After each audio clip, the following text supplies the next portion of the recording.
बेलुकी 8 बजेको जनता समाचारमा तपाईलाई स्वागत छ। नमस्कार, म विभु श्रेष्ठ। नमस्कार, म अनिस्मा बस्नेत। सबैभन्दा पहिले प्रमुख समाचार। आगामी चैत अन्तिम साता पार्टीको महाधिवेशन गर्ने नेकपा स्थायी समितिको निर्णय, दाहाललाई कार्यकारी अध्यक्षको जिम्मेवारी।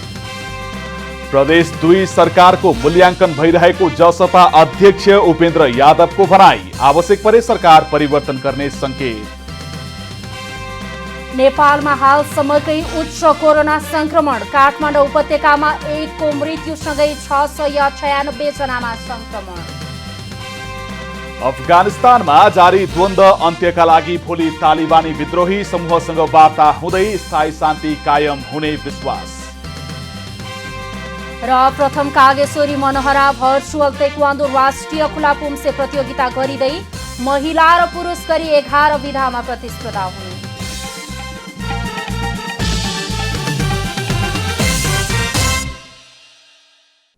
अब पुरा समाचार।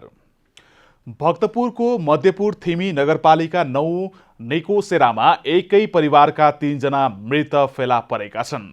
मृत्यु हुनेमा 36 वर्षीय सुदीप अधिकारी, उनकी श्रीमती 34 वर्षीय सम्झना र 15 वर्षीय छोरा सुशान्त अधिकारी भएको अपराध महाशाखाका प्रमुख एसएसपी दीपक थापाले जानकारी दिनुभयो। घरको दोस्रो तल्लामा सम्झनाको र तेस्रो तल्लामा बाबु छोराको शव भेटिएको एसएसपी थापाले बताउनुभयो। उनीहरूको केही दिन अघि नै मृत्यु भएको हुन सक्ने प्रहरीले आशंका गरेको छ। घटनाको महानगरीय प्रहरी परिसर भक्तपुर र महानगरीय प्रहरी अपराध महाशाखाले अनुसन्धान सुरु गरेको छ। आगामी चैत्र 25 गतेदेखि महाधिवेशन गर्ने मिति तय गर्दै नेपाल कम्युनिस्ट पार्टी नेकपा स्थायी समितिको बैठक सकिएको छ। बैठकले मिलेनियम च्यालेन्ज कर्पोरेसन एमसीसीलाई आवश्यकता अनुसार संशोधन र परिमार्जन गरेर अनुमोदन गर्ने निर्णय समेत गरेको छ। सत्तारूढ नेपाल कम्युनिस्ट पार्टी नेकपा स्थायी समितिको बैठकले पार्टीको केन्द्रीय महाधिवेशनको मिति तय गरेको छ। बैठकपछि प्रवक्ता नारायण काजी श्रेष्ठले पार्टीको महाधिवेशन आगामी चैत्र 25 देखि 30 गतेसम्म काठमाडौँमा हुने बताउनुभयो। महाधिवेशनबारे गृह कार्य गर्न कार्तिक 15 देखि 17 गतेसम्म केन्द्रीय कमिटी बैठक बोलाउने निर्णय गरेको छ। महाधिवेशन 77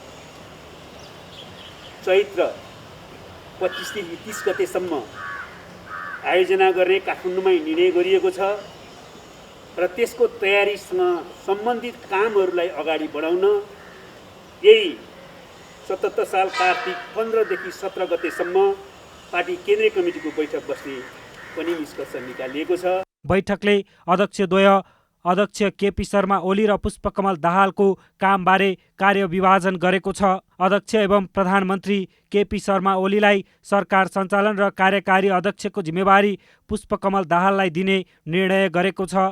कार्यविभाजन गत मङ्सिर 5 गतेको बैठकमा पनि भइसकेको थियो।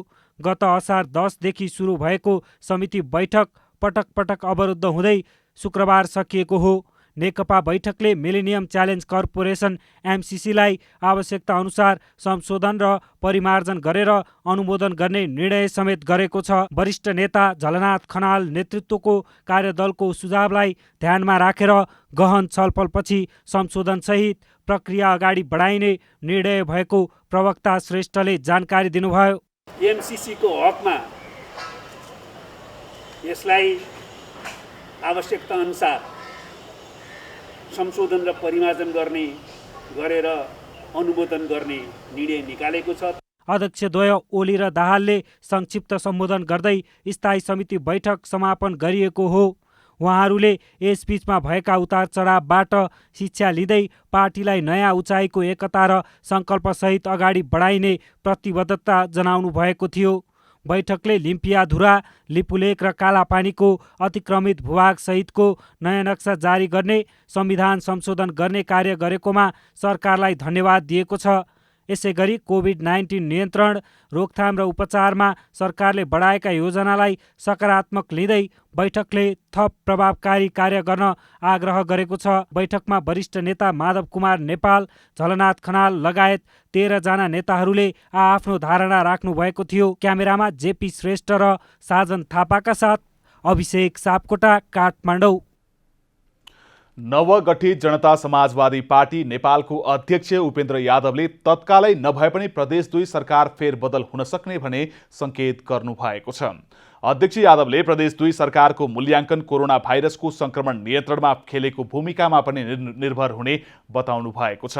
गत वैशाख 10 गते तत्कालीन समाजवादी पार्टी र राष्ट्रिय जनता पार्टी नेपालबीच एकीकरण भएर जनता समाजवादी पार्टी गठन भएसँगै प्रदेश 2 सरकार परिवर्तन हुने चर्चा सुरु भएको थियो। सरकारको फेरबदल हुने चर्चासँगै पार्टीका नेता, वर्तमान मुख्यमन्त्री, मन्त्रीहरूको शीर्ष नेता समक्ष दौडधुप बाक्लिएको छ। कोरोनाको हटस्पट बनेको प्रदेश 2 मा सरकारले सन्तोषजनक काम गर्न नसकेको भन्दै नेता कार्यकर्ताहरूले सार्वजनिक रूपमै आक्रोश व्यक्त गर्दै सरकार फेर्नुपर्ने चर्चा चुलिएको छ।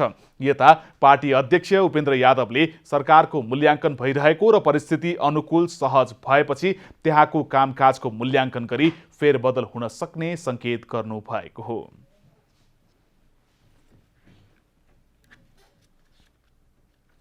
समायोजनपछि सरकारको कामकाजको मूल्याङ्कन हुन्छ र मूल्याङ्कन गरिसकेपछि के गर्ने भन्ने कुरा पार्टीमा छलफल हुन्छ। अहिले तत्काल त्यस विषयमा कुनै छलफल पार्टीमा भएको छैन।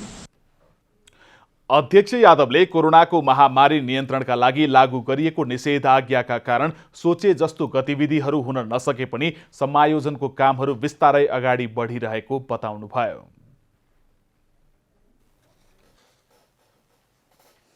भूमि व्यवस्था, सहकारी तथा गरिबी निवारण मन्त्रालयले चोर बाटोबाट भूमिको कित्ताकाट गर्ने अवस्थालाई व्यवस्थित गर्न पछिल्लो निर्देशन जारी भएको स्पष्ट पारेको छ। मन्त्रालयले शुक्रबार आयोजना गरेको पत्रकार सम्मेलनमा मन्त्रालयका सचिव टेक नारायण पाण्डेले विभिन्न चोर बाटो, झगडियाको प्रक्रिया, अदालतको प्रक्रियाबाट कित्ताकाट गर्ने अवस्था भएकाले त्यसलाई व्यवस्थित गर्न खोजिएको स्पष्ट पार्नु भएको हो। उहाँले विगतमा कानुनी रूपमा सबल नभएकाले कित्ताकाट रोकिएको र अहिले ऐन समेत आइसकेकाले व्यवस्थित गर्न खोजिएको बताउनु भयो। प्रक्रियाबाट कित्ताकाट गर्नुपर्ने अवस्था भयो। मान्छेहरूको दैनिक व्यवहार चलाउन पनि कारोबार रोक्का हुँदा समस्या भयो भन्ने आम जनताको त्यो बुझाइ थियो, त्यो भोगाइ थियो। त्यो भएर त्यो जनचासोलाई सम्बोधन गर्नुपर्ने बाध्यता थियो। यो पछिल्लो निर्देशन भनेको लथालिङ्ग मनलाई जति सक्यो उति कित्ता काट्ने भनेको होइन। निश्चित हद तोकेको छ कानुनले। स्थानीय तहमा आफ्नै मापदण्ड रहेको र उनीहरूले कृषि क्षेत्र तथा गैर कृषि क्षेत्रको मापदण्ड तोकेको हकमा सोही अनुसार हुने र नतोकेको हकमा भूमि सम्बन्धी नियमावलीले तोकेको न्यूनतम क्षेत्रफलभन्दा नघट्ने गरी व्यवस्थित गर्न खोजिएको सचिव पाण्डेले बताउनुभयो। उहाँले मनलाग्दै कित्ताकाट गर्नका लागि मन्त्रालयले निर्देशन नदिएको पनि स्पष्ट पार्नुभयो। कोरोना भाइरसबाट आज थप 5 जनाको मृत्यु भएको छ। स्वास्थ्य तथा जनसङ्ख्या मन्त्रालयका अनुसार 1 महिला र 4 जना पुरुषको मृत्यु भएको हो। मन्त्रालयका प्रवक्ता डाक्टर जागेश्वर गौतमका अनुसार मोरङमा 40 वर्षीय महिलाको कोरोनाबाट मृत्यु भएको छ। यस्तै महोत्तरी, धनुषा, काठमाडौँ र नवलपरासीमा 1 पुरुषको मृत्यु भएको छ। यो सँगै नेपालमा कोरोनाबाट मृत्यु हुनेको संख्या 322 पुगेको छ। नेपालमा कोरोना संक्रमितको संख्या 51,919 पुगेको छ। आज थप 1,454 जना संक्रमित थपिएका छन्। आज काठमाडौँमा 620, भक्तपुरमा 38 र ललितपुरमा 38 जनामा कोरोना संक्रमण देखिएको हो। हाल देशभर सक्रिय संक्रमितको संख्या 14,925 जना रहेको प्रवक्ता गौतमले जानकारी दिनुभयो।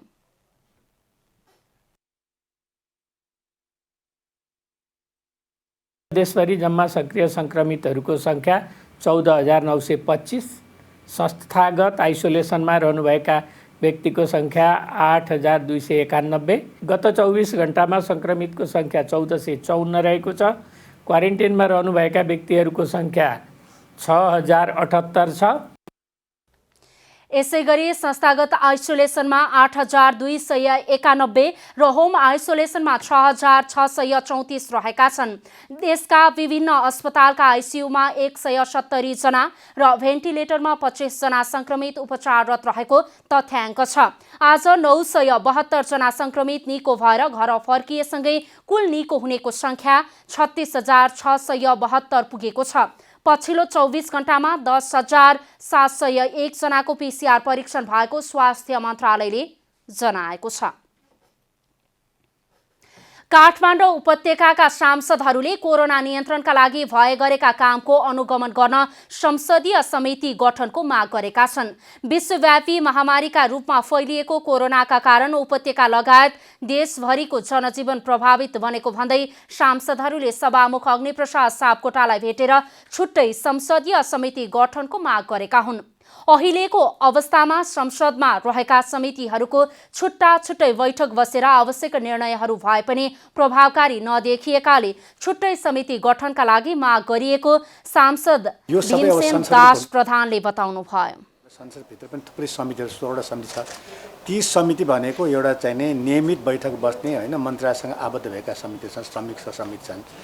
एउटा संसदीय समिति बनाऊ, कोभिडलाई मात्रै होइन फोकस गर्ने, त्यसमा विविध आयामी पक्ष छन्, त्यो सबै आयामी पक्षले चाहिँ हेरेर एउटा कमिटी सचिवालय सहितको चाहिने राखेर चाहिने कमिटी बनाएर चाहिँ यसले राजस्व स्तर खाली दियोस् भन्ने अभिप्रायले आज हामीले उहाँले बुझाएको छौँ। कोरोना महामारी सङ्कटको सामना गर्न सर्वपक्षीय संयन्त्रको आवश्यकता भए पनि सरकारले त्यतातिर ध्यान नदिएको सांसद राजेन्द्र श्रेष्ठको भनाइ छ। सबै मानवीय सङ्कटभन्दा पनि ठुलो सङ्कट चाहिँ आएको छ।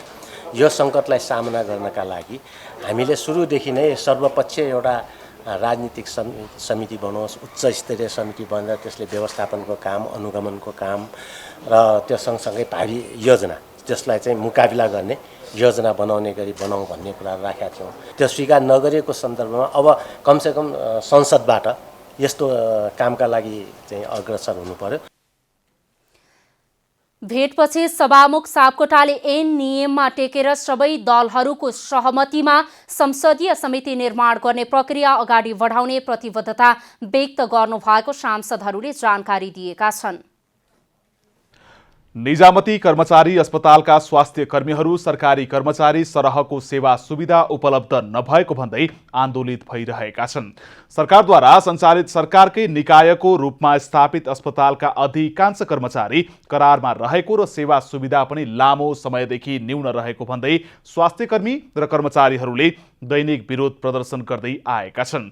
निजामती कर्मचारी अस्पताल विकास समितिको अध्यक्ष बहालवाला मुख्य सचिव र सञ्चालकहरूमा कानुन न्याय तथा संसदीय मामिला मन्त्रालयका सचिव, अर्थ मन्त्रालयका सचिव, स्वास्थ्य तथा जनसङ्ख्या मन्त्रालयका सचिव र संघीय मामिला तथा सामान्य प्रशासन मन्त्रालयका सचिव रहने व्यवस्था छ। स्वास्थ्य कर्मीहरूले सरकारको उच्च पदस्थ व्यक्तिहरू, सञ्चालक रहने अस्पतालका कर्मचारीहरूले सरकारी सेवा सुविधा नपाउने अवस्था रहनु न्यायोचित नभएको बताउँदै आएका छन्।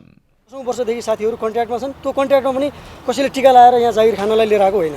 यो चाहिँ किनभने खुल्लमखुल्ला चाहिँ राष्ट्रिय दैनिक पत्रिकामा नाम के अरे यो चाहिँ विज्ञापन खोलेर त्यसको चाहिँ एउटा प्रक्रियागत ढङ्गले लोकसेवा आयोगलाई सामेल गराएर क्वेसन त्यहीँबाट काटेर तपाईँको रिजल्ट त्यहीँबाट निकालेर गरिसके पछाडि चाहिँ यो चाहिँ विनयले सम्बोधन गरेर विनयले अनुसार जुन 4 वर्ष पुगेको मान्छेलाई थायी प्रक्रियामा लिएर जाँदै गरेको भए सायद आजसम्म यो समस्या आउँदैन थियो। 12औं दिनसम्म पनि चाहिँ व्यवस्थाको तर्फबाट कुनै खालको पहल नहुने, आफूहरूको माग पूरा नभएसम्म आन्दोलन जारी राख्ने चेतावनी आन्दोलनरत कर्मचारी तथा स्वास्थ्यकर्मीले दिँदै आएका छन्। अबदेखि काठमाडौँ उपत्यकाबाट बाहिर जान समेत कडाई गरिएको छ। भदौ 3 गतेदेखि स्थानीय प्रशासन कार्यालयले काठमाडौँ उपत्यकाभित्र जारी गरेको निषेध आज्ञा बिहिबारबाट खुकुलो बने पनि आवत जावतमा भने कडाई गरिएको हो। उपत्यका भित्रिन कडाई गरेको प्रशासनले बाहिर जान समेत कडाई गरेको स्पष्ट पारेको छ। अब भने अत्यावश्यक काममा पनि प्रशासनबाट जारी भएको पास लिएर मात्र काठमाडौँ बाहिर जान पाइनेछ। दाह संस्कार बिरामी भएमा कुनै पनि कर्मचारीको सरुवा लगायत अत्यावश्यक काममा जिल्ला प्रशासन कार्यालयको स्वीकृति लिएर जिल्ला बाहिर जान पाइनेछ। त्यसका लागि आफूले काठमाडौँ उपत्यका बाहिर जानुको कारण सहित आफू बसेको जिल्ला प्रशासन कार्यालयमा निवेदन दिनुपर्नेछ। त्यसपछि जानुपर्ने ठाउँको जिल्ला प्रशासन कार्यालयले दिएको सिफारिस पत्र पेश गरेपछि उपत्यकाका 3 जिल्ला मध्ये कुनै एक जिल्ला प्रशासन कार्यालयले सवारी पास उपलब्ध गराउनेछ। बाहिर जाने व्यक्ति स्वयं उपस्थित भएर आवश्यक देखिएको खण्डमा मात्र प्रशासनले पास उपलब्ध गराउने स्पष्ट पारेको छ। यसरी उपलब्ध गराएको सवारी पासमा तोकिएभन्दा बढी मानिस जान नपाइने काठमाडौँ जिल्ला प्रशासन कार्यालयका प्रशासकीय अधिकृत कमल प्रसाद पाण्डेले जानकारी दिनुभयो। सरकारले गत चैत्र 11 गतेदेखि लकडाउन जारी गरेदेखि नै काठमाडौँ उपत्यकाभित्र आवत जावतमा कडाई गर्दै आएको छ। केही महिनासम्म कोठा पाउन मुस्किल पर्ने काठमाडौँमा अहिले कोठा भाडामा लगाउन अझै मुस्किल देखिएको छ। कोठा गरी बस्नुहोस् वा व्यापार व्यवसाय गर्न सटर पाउने मुस्किल हुने यहाँ अहिले टु लेट कोठा फ्ल्याटमा खाली छ भन्ने सूचनाहरू जताततै देख्न पाइन्छ। कोरोना संक्रमणका कारण 4 महिना लामो लकडाउन र त्यसपछिको निषेध आज्ञाले उपत्यकामा घरहरू खाली भएका हुन्। कोरोनाले व्यापार व्यवसाय धराशायी बन्न थालेपछि सटरहरू खाली हुन थालेका छन् भने अध्ययनका लागि उपत्यका आएका विद्यार्थी एवं अन्य कामले रहेकाहरू पनि गाउँ फर्किएपछि अहिले कोठा र फ्ल्याटहरू खाली भएका हुन्।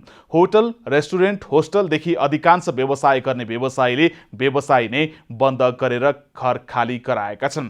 कति कोठा खाली भए भने आधिकारिक तथ्याङ्क नभए पनि अधिकांश घरमा कोठा खाली छन्।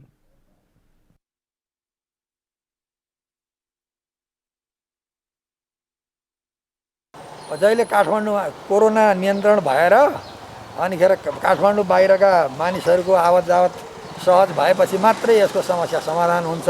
कहिले काठमाडौँको अवस्था सहज हुन्छ अथवा देशकै अवस्था सहज हुन्छ र मान्छेले चाहिँ सहज रूपमा बन्द व्यापार गर्न पाउँछन्। यसको समाधान चाहिँ खालि लकडाउन र निषेधाज्ञा मात्रै होइन। हामीले यो कोरोनासँग जुझ्दै र अगाडि बढ्दै हिँड्ने प्रयत्न गर्न सक्नुपर्छ। अहिले काठमाडौँका जुनसुकै स्थानमा पुगे पनि घर खाली रहेको सूचनाहरू टाँसेको देख्न सकिन्छ। पछिल्ला वर्षहरूमा फ्ल्याट नै भाडामा दिने प्रचलनले भाडामा बस्नेहरू पीडित बनिरहेका थिए। भाडामा बस्नेहरूको संख्या घट्दै गएपछि ऋण काटेर घर बनाएकाहरूलाई भने समस्या देखिएको छ। कोठा भाडा नै आम्दानीको स्रोत भएका घर धनीहरूलाई ब्याङ्कको किस्ता तिर्न र दैनिक गुजारा गर्न समेत समस्या देखिएको छ। समुदाय स्तरमै कोरोना संक्रमण फैलन थालेपछि जिल्ला प्रशासन कार्यालय सुनसरीको समन्वयमा इटहरी उपमहानगरपालिकाले इटहरी रङ्गशालामा आइसोलेसन केन्द्र निर्माणको थालनी गरेको छ। प्रदेश सरकारको आर्थिक सहयोगमा विभिन्न सङ्घ संस्थासँगको सहकार्यमा इटहरीमा 100 बेडको आइसोलेसन केन्द्र निर्माण भइरहेको छ। प्रदेश सरकारले 20 लाख रुपैयाँ सहयोग गरेपछि सुनसरीको इटहरी स्थित रङ्गशालामा 100 बेडको आइसोलेसन केन्द्र निर्माण भइरहेको छ। निर्माणाधीन 100 बेडको आइसोलेसन केन्द्रको सञ्चालन र सुरक्षाको जिम्मा नेपाली सेनाले लिएको छ। अब संक्रमित व्यक्तिहरूको अब उनीहरूको आर्थिक अवस्थाको कारणबाट घरमै पनि आइसोलेसनमा राख्न सक्ने अवस्था छैन। त्यसो भएको हुँदाखेरि सुरक्षित आइसोलेसनको लागि इटहरीमा अत्यन्तै आवश्यक देखियो। अहिले हामीले यो युद्ध स्तरमा आइसोलेसन सेन्टर यो रङ्गशालामा हामी स्थापित गरिरहेका छौँ। हाम्रो अनुरोधलाई स्वीकार गरेर प्रदेश सरकारले 20 लाख रुपैयाँ उपलब्ध गराएको छ। सुनसरीमा अहिले 3 स्थानमा आइसोलेसन सञ्चालित छन्, तर पछिल्लो समय कोरोना संक्रमितको संख्या बढ्दै गएपछि आइसोलेसनको अभाव हुने गरेको छ। जिल्लाका विभिन्न स्थानीय तह, नागरिक र सेना लगायतका सुरक्षा निकायको सहकार्यमा न्यूनतम 600 बेडको आइसोलेसन केन्द्र निर्माण गरी सञ्चालन गर्ने तयारी भइरहेको छ। बिजी हस्पिटल हरिनगरा, त्यसपछि हाम्रो बारा क्षेत्र हाम्रो आश्रममा छ, त्यसपछि हाम्रो गढी गाउँपालिकाको साबिको होल्डिङ एरियामा क्वारेन्टाइन एरियामा गर्दैछौँ। त्यसपछि हाम्रो झुम्कामा अब 1-2 दिनमा सञ्चालन हुँदैछ। त्यसपछि हाम्रो इनरुवा नगरपालिकाको बस स्ट्यान्डमा सञ्चालन भइरहेछ। त्यसपछि हाम्रो दुबी र इटारीमा यो निर्माणाधीन छ। यी सबै हेर्दाखेरि हाम्रो 600 देखि 650 हाराहारीमा सिट संख्या छ अनि अर्को धरानमा पनि छ। यसरी हामीले आइसोलेसन सेन्टरहरू स्थापना गरिरहेका छौँ। आइसोलेसन केन्द्र सञ्चालनका क्रममा न्यूनतम 3 महिनासम्मका लागि आवश्यक पर्ने खाद्यान्नको व्यवस्थापन इटहरी वाणिज्य सङ्घले गर्ने प्रतिबद्धता व्यक्त गरेको छ। लकडाउन खुकुलो भइरहेको अवस्थामा निम्तने कोरोना भाइरसको जोखिमलाई न्यूनीकरण गर्न आइसोलेसन केन्द्र बनाउँदै लगिएको हो। सुनसरीबाट दिनेश गजमेरको रिपोर्ट। नवलपुरको मध्यबिन्दु जिल्ला अस्पताल सामुदायिक प्राकृतिक चिकित्सालय अस्थायी कोभिड अस्पताललाई पीसीआर मेसिन आवश्यक भएको छ। बढ्दै गएको कोरोना संक्रमणलाई ध्यानमा राखी पीसीआर मेसिन आवश्यक रहेको चिकित्सालयले जनाएको छ। गण्डकी प्रदेशका 11 जिल्लामध्ये सबैभन्दा धेरै संक्रमित पुष्टि भएको नवलपुरमा पछिल्लो समय समुदाय स्तरका 98% संक्रमित भेटिएका छन्। स्थानीय तहले दैनिक 100 भन्दा धेरै स्वाब संकलन गरेर पोखरा पठाउँदा परीक्षण भई रिपोर्ट आउन ढिला हुने गरेको छ। विकट मानिने कर्णाली प्रदेशमा समेत 4-5 ठाउँमा पीसीआर रिपोर्टको सुविधा भएको अवस्थामा हाम्रो जस्तो सुगम र विकसित अरूभन्दा हामी सक्षम प्रदेश भनिरहँदाखेरि हाम्रो यो नवलपुर जिल्लामा चाहिँ टाढाको कारणले र धेरै समुदायमा सबभन्दा बढी संक्रमित भएको कारणले गर्दाखेरि पनि अहिलेको अवस्थामा पीसीआर रिपोर्ट जिल्लामा हुनु आवश्यक देखिन्छ। सुरुवाती चरणमा ट्राभल हिस्ट्री भएकामा संक्रमण पुष्टि हुँदा व्यवस्थापनमा अप्ठ्यारो नभई पनि अहिले समुदाय स्तरमा कोरोना फैलिएपछि समस्या देखिएको छ। महिलाको दर पनि अहिले पछिल्लो उसमा बढी र बच्चाहरू पनि आएको कारणले गर्दा हामीले बाल मैत्री पनि तपाईको महिलाहरूलाई बढी तपाईको चाहिने विभिन्न ठाउँमा हेरेका छौँ। हामीले जुन कुराहरू मिडियाबाट पढेका पनि छौँ अलिकति अभद्र व्यवहारका कुराहरू, त्यसलाई हामीले एकदम सिरियसली लिएर महिला बस्ने वार्डै अलग बनाएका छौँ भने बच्चाहरूलाई बाटोबाट मैत्री पनि गराएका छौँ। नवलपुरको एकीकृत आइसोलेसन प्राकृतिक चिकित्सालयमा राखिएका संक्रमितहरू लक्षण सहितका दीर्घ रोगी, ज्वरो, दमका बिरामी भएकाले समुदायमा संक्रमण फैलिएपछि अवस्था जटिल बन्दै गएको छ। दीर्घ रोगीहरूलाई चाहिँ कम्प्लिकेसन आउने चाहिँ डर चाहिँ हुन्छ र अहिले सामान्य लक्षण भएको बिरामीहरू पनि हुन्छ। ज्वरो आउने, सामान्य रोगहरू लाग्ने बिरामीहरू पनि अलिकति केही हद चाहिँ बढ्नु भएको छ। पुरानो जुन बाहिरबाट आयात गरेको कोरोनाभन्दा अहिले चाहिँ जुन समुदाय स्तरमा फैलिएको छ त्यो हिसाबमा हेर्दाखेरि चाहिँ different age group male female ratio लगभग बराबर र दीर्घ रोगीहरूलाई चाहिँ अलिक बढी देखिएको अवस्था छ। आइसोलेसनको व्यवस्थापन राम्रो भए पनि संक्रमितलाई समस्या हुने गरेको छ। सबै कुराहरू अरू राम्रो छ, व्यायाम गर्ने, एक्सर्साइज गर्ने सबै कुराहरू राम्रो छैन। बिहान खाजा खाने बेलामा यो भिड, खाना खाने बेलामा भिड, अनि पहिला आएको मान्छे कुन कोठामा राख्ने, पछि आएको मान्छे कुन कोठामा राख्ने भन्ने सिस्टम मात्र सुध्रियो भने धेरै राम्रो होला कि भन्ने। नवलपुरमा पछिल्लो विवरण अनुसार कुल संक्रमितको संख्या 605 रहेको छ भने 3 जनाको मृत्यु भएको छ। नवलपुरबाट खगेन्द्र पराजुलीको रिपोर्ट। बाँकेको नेपालगञ्ज स्थित भेरी अस्पतालमा 8 बेड आइसियू सुविधासहित 72 बेडको कोरोना विशेष अस्पताल सञ्चालनमा आएको छ।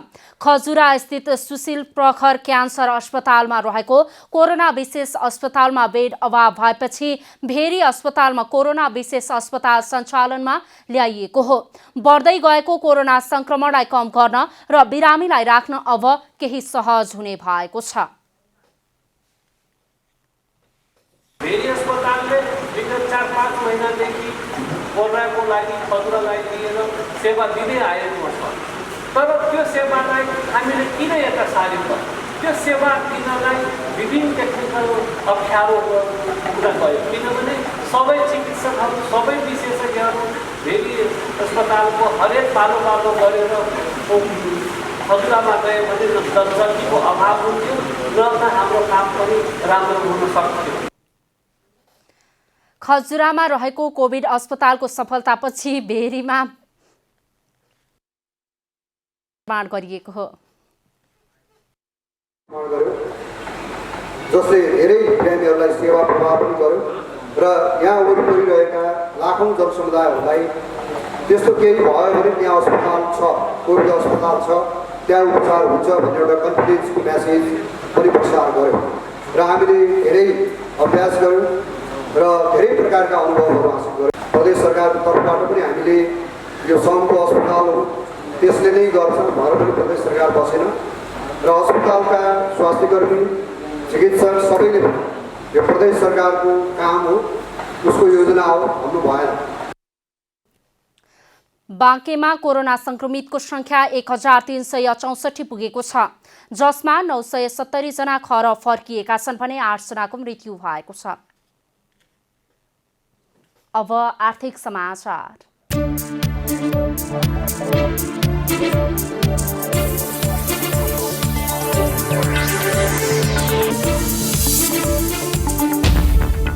नेपाल जब्स डायग्नोस्टिक रिपोर्ट सार्वजनिक गर्दै विश्व ब्याङ्कले नेपालमा पछिल्लो एक दशकमा 40 लाख रोजगारी सिर्जना भएको जनाएको छ। नेपालको ठूलो जनशक्ति कृषिबाट अन्य क्षेत्रमा आकर्षित हुँदै गएको र यसले रोजगारी सिर्जना हुने संख्या बढाएको रिपोर्टमा उल्लेख गरिएको छ। रिपोर्टमा सबैले गुणस्तरीय जागिर नपाए पनि जीवनस्तरमा सुधार हुँदै गएको उल्लेख गरिएको छ। रोजगारीमा वृद्धि भएको रिपोर्टले देखाए पनि पुरुषको तुलनामा महिलाहरूले कम गुणस्तरीय जागिर पाएको उल्लेख गरिएको छ। पछिल्लो दशकमा ठूलो संख्यामा पुरुषहरू निर्माण क्षेत्रमा काम गर्न थालेका छन् भने उत्पादनमूलक उद्योग, व्यापार र यातायातको क्षेत्रमा पनि काम गरिरहेका छन्। वैदेशिक रोजगारीका लागि गएका समेतले उनीहरूको जीवनस्तरमा सुधार गरिरहेको रिपोर्टमा उल्लेख गरिएको छ। कुल रोजगारीमध्ये सन् 2008मा 17% रहेको ज्यालादारी रोजगारी सन् 2018मा बढेर 24%मा पुगेको रिपोर्टमा उल्लेख छ। रिपोर्टले नेपालको रोजगार बजारमा सुधार गर्न साना तथा मझौला व्यवसायलाई प्रवर्धन गर्ने नीति अवलम्बन गर्न जोड दिएको छ। स्टार्टअपको विकास रोजगारी सिर्जना गर्न महत्त्वपूर्ण पक्ष हुने विश्व ब्याङ्कको रिपोर्टमा समावेश गरिएको छ। यसैगरी व्यापार तथा लगानीका लागि वातावरण निर्माण र श्रमिक सम्बन्धी नीति नियमहरूतर्फ ध्यान दिन पनि विश्व ब्याङ्कले सुझाएको छ। कोरोना महामारीले नेपाली अर्थतन्त्र र रोजगारीमा पारेको प्रभाव भने यो रिपोर्टले नसमेटेको विश्व ब्याङ्कले जनाएको छ। हरिशरण नेउपाने, काठमाडौँ। सरकारले उद्योगी व्यवसायका लागि निर्यातमा अनुदान लिने समय 1 महिना थप गरेको छ। निषेधाज्ञा खुलेको मितिबाट 1 महिनासम्म अनुदानका लागि निवेदन दिने समय थप गरेको उद्योग विभागले जनाएको छ। यसका लागि अब व्यवसायीले बाटोको म्याद बाहेक असोज 24 गतेसम्म उद्योग विभागमा निवेदन दिन सक्नेछन्। यसअघि विभागले लकडाउनपछि 1 महिनासम्म निवेदन दिन सक्ने व्यवस्था गरेको थियो। तर सरकारले लकडाउन खुला गरेको 1 महिना नबित्दै स्थानीय प्रशासनहरूले जिल्लामा निषेधाज्ञा जारी गरेपछि समय थप गरिएको हो। निर्यातमा अनुदान प्रदान गर्ने सम्बन्धी कार्यविधि 2075 को दफा 4 बमोजिमको मालवस्तु निर्यात गरी अनुदानका लागि मूल्य अभिवृद्धि प्रमाणीकरण गर्नुपर्ने छ। तर लकडाउन सुरु हुनु अगावै चैत अघि नै म्याद गुज्रिसकेको हकमा भने यो व्यवस्था लागू नहुने विभागले जनाएको छ। साताको अन्तिम कारोबार दिन शुक्रबार सुनको मूल्य तोलामा 300 रुपियाँले घटेको छ। बजारमा छापावाला सुन प्रति तोला 96,500 रुपियाँमा कारोबार भएको नेपाल सुनचाँदी व्यवसायी महासंघले जनाएको छ। बिहिबार छापावाला सुन प्रति तोला 96,800 रुपियाँ कायम रहेको थियो। तेजाबी सुन प्रति तोला 96,000 रुपियाँ कायम रहेको महासंघले जनाएको छ। चाँदी तोलामा 15 रुपियाँले घटेर प्रति तोला 1,310 रुपियाँमा कारोबार भएको छ। अन्तर्राष्ट्रिय बजारमा सुन प्रति औँस $1,938 हाराहारीमा कारोबार भइरहेको छ। नेपाल धितोपत्र बोर्डले मर्चेन्ट ब्याङ्करले प्रदान गर्ने संस्थागत परामर्श सेवा थप व्यवस्थित एवं प्रभावकारी रूपमा सञ्चालनका लागि नयाँ निर्देशन ल्याएको छ। बोर्डले कार्यालय व्यवस्था, सङ्गठनात्मक संरचनात्मक संरचना, प्रमुख कार्यकारी अधिकृतको योग्यता, धितोपत्र व्यवसाय सञ्चालन सम्बन्धी परामर्शका लागि आवश्यक जनशक्ति, अनुपालना अधिकृत र निजको योग्यता लगायत विषयमा नयाँ प्रावधान ल्याएको हो। निर्देशनमा मर्चेन्ट ब्याङ्करले दिने परामर्शका लागि संस्थामा योग्य व्यक्ति हुनुपर्ने, आवश्यक योग्य जनशक्ति र त्यही अनुसारको भौतिक पूर्वाधार बनाउनुपर्ने उल्लेख छ।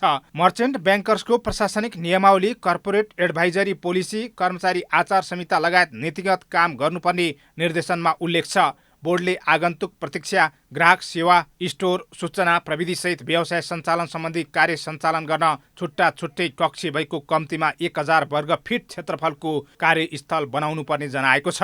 कार्यालय भवन वा क्षेत्रफल भाडामा लिने भए कम्तीमा 2 वर्ष अवधिको बहाल सम्बन्धी सम्झौता भएको हुनुपर्ने, टेलिफोन, फ्याक्स सहित इमेल, इन्टरनेटको व्यवस्था गर्नुपर्ने, कम्प्युटर सफ्टवेयर, सर्भर र हार्डवेयर, कम्प्युटर, ल्यापटप, जनशक्ति व्यवस्था अनुसार computer, printer, CCTV, power backup, हाजिरी मेसिन, कार्यालयको लागि आवश्यक पर्ने पर्ने फर्निचर, फिक्सचर तथा अन्य कार्यालय सामग्री तयार भएको हुनुपर्ने प्रावधान ल्याएको छ। यस्तै प्रमुख कार्यकारी अधिकृतले अर्थशास्त्र वा वाणिज्य वा वित्त वा लेखा वा व्यवस्थापन वा वाणिज्य कानुन विषयमा मान्यता प्राप्त शिक्षण संस्थाबाट कम्तीमा स्नातक वा चार्टर एकाउन्टेन्सी उपाधि हासिल गरेको हुनुपर्ने प्रावधान ल्याएको छ। यता उद्योग वाणिज्य वा धितोपत्र बजार वा वित्तीय क्षेत्रमा लेखा वा वित्त वा वाणिज्य कानुन वा व्यवस्थापन सम्बन्धी कार्यमा कम्तीमा 3 वर्ष कार्य गरेको अनुभव भएको हुनुपर्ने व्यवस्था गरिएको छ। धितोपत्र व्यवसाय सञ्चालन सम्बन्धी परामर्श सेवाका लागि कम्तीमा वाणिज्य शास्त्र, अर्थशास्त्र, व्यवस्थापनमा स्नातकोत्तर गरेको, कम्तीमा कानुन विषयमा स्नातकोत्तर गरेको र चार्टर एकाउन्टेन्सी वा फाइनेन्सियल एनालाइसिस गरेको व्यक्ति हुनुपर्ने व्यवस्था बोर्डले गरेको छ। अर्थशास्त्र वा वाणिज्य वा वित्त वा लेखा वा व्यवस्थापन वा कानुन विषयमा मान्यता प्राप्त शिक्षण संस्थाबाट कम्तीमा स्नातक वा चार्टर एकाउन्टेन्सी गरेको 1 जना अनुपालना अधिकृत हुनुपर्ने व्यवस्था समेत गरेको छ। चल अचल सम्पत्ति मूल्याङ्कन सम्बन्धी परामर्शका लागि सम्बन्धित विषयमा इन्जिनियरिङमा स्नातक गरेको कम्तीमा 1 कर्मचारी रहनुपर्ने लगायतका व्यवस्था गरिएको छ।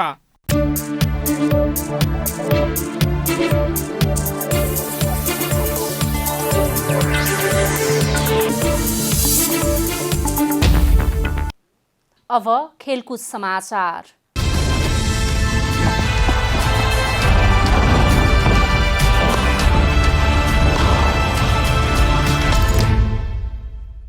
कागेश्वरी मनोहरा नगर खेलकुद विकास समिति र मुलपानी तेक्वान्डो डोजाङको संयुक्त आयोजनामा प्रथम कागेश्वरी मनोहरा भर्चुअल तेक्वान्डो राष्ट्रिय खुला पुम्सी प्रतियोगिता हुने भएको छ। अक्टोबर 12 तारिकदेखि हुने प्रतियोगितामा पुरुष 6 र महिला 5 गरी 11 स्पर्धामा प्रतिस्पर्धा हुनेछ। सबै स्पर्धामा नगद पुरस्कार राखिएको आयोजकले जनाएको छ। हरेक स्पर्धामा शीर्ष 3 स्थान हात पार्ने खेलाडीले क्रमशः 3000, 2000 र 1000 नगद पुरस्कार प्राप्त गर्नेछन्। मोस्ट पपुलर प्लेयरलाई नगद 5000 सहित पुरस्कृत गरिनेछ। यो विधाको चयन गर्न हरेक खेलाडीको भिडियोलाई युट्युबमा राखिनेछ र तीमध्ये सर्वाधिक हेरिएको खेलाडीको भिडियोलाई मोस्ट पपुलर प्लेयर अवार्ड प्रदान गरिनेछ। कागेश्वरी मनोहरा नगरपालिका र युनिटी तेक्वान्डो डोजाङ हङकङको प्रायोजनमा हुन लागेको प्रतियोगितामा सहभागी हुन इच्छुक खेलाडीले अक्टोबर 5 तारिकसम्म नाम दर्ता गराइसक्नु पर्नेछ। अक्टोबर 7 देखि 8 तारिकसम्म आफ्नो खेलको भिडियो आयोजकलाई पठाउनु पर्नेछ। भिडियो बढीमा 90 सेकेन्डको मात्र हुनुपर्नेछ। 2 दिने प्रतियोगिताको निर्णायकमा अशोक खड्का, विक्रम खड्गी, मिन नेउपाने, नोर्बु लामा र हिरा बहादुर थापालाई चयन गरिएको छ। नेपाल ओलम्पिक कमिटी एनओसीले ओलम्पियन खेलाडी सहित 89 जनाको कोरोना बिमा गरेको छ। एनओसीले नेपालमा भएका ओलम्पियन खेलाडी सहित 89 जनाको कोरोना बिमा गरेको हो। ओलम्पियनसँगै ओलम्पिकको तयारी गरिरहेका खेलाडी र प्रशिक्षक, ओलम्पिक कमिटीका पदाधिकारी, साधारण सभा सदस्य, एनओसी कमिसनका सदस्य र सबै कर्मचारीको बिमा गरिएको एनओसीले जनाएको छ। छुटेका ओलम्पियन खेलाडी र अन्यको फेरि बिमा गरिने पनि एनओसीले जनाएको छ। कोरोना भाइरसको महामारीलाई मध्यनजर गर्दै उनीहरूको कोरोना बिमा गरिएको हो। एनओसीको गत शनिबार बसेको बैठकले ओलम्पियन सहित पदाधिकारी र स्टाफको कोरोना बिमा गर्ने निर्णय गरेको थियो। एनओसीले सबैको 1 लाख बराबरको कोरोना बिमा गरेको छ। कोरोनाबाट गत महिना एनओसीका महासचिव निलेन्द्र राज श्रेष्ठ सहित अन्य 4 कर्मचारी संक्रमित भएका थिए। महासचिव सहित सबै कर्मचारी कोरोना मुक्त भइसकेका छन्। अब मौसम समाचार।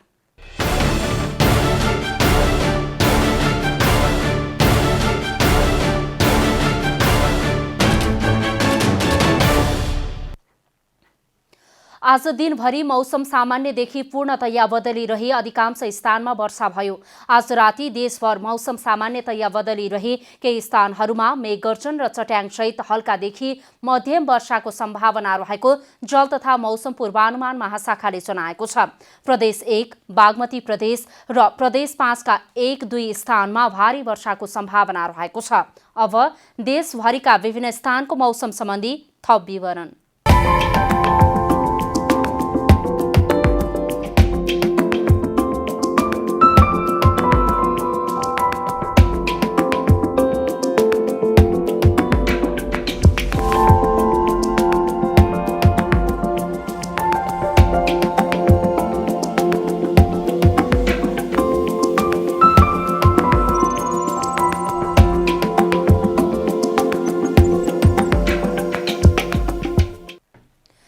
जनता समाचार अहिलेलाई यति नै। जनताद्वारा जनताका लागि प्रसारित जनता टेलिभिजनका कार्यक्रमहरू युट्युब, ट्विटर, फेसबुक र हाम्रो वेबसाइट जनतासमाचार.com मा पनि पढ्न र हेर्न सक्नुहुनेछ।